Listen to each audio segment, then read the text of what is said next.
Using sculpt layers for posing. Those layers are not required for posing, but layers for posing is a very good idea. So we can create a layer, and I'm going to do this right now. I'm going to go up to layers, and I'm going to kind of rename this thing. I'm going to call this Sculpt Pose 1.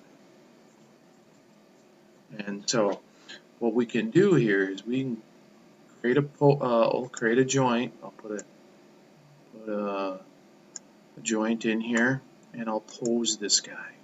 All right. Let's give him a little change there. Okay. I'll commit to that pose. Now, let's say at this point I want to get rid of this deformation and pose altogether. I could come over here, in my strength and change it. I could come down to a very low number here and only have, I'll just go to 1 for example, and I can kind of get back to where I was.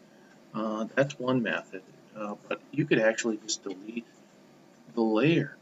And when you come up here and say delete selected, boom, we've got rid of that posing and that deformation altogether.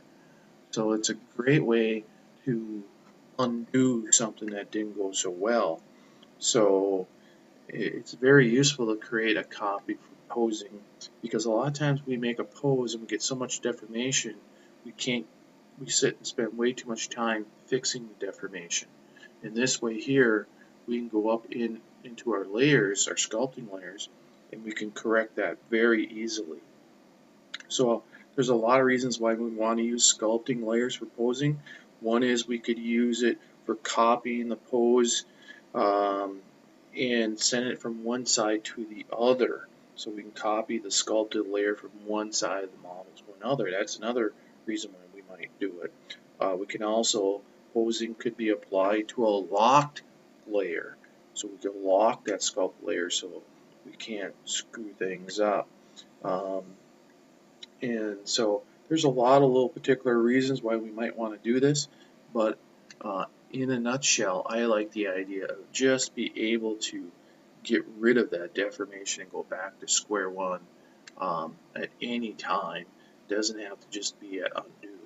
So I would recommend using sculpt layers for posing.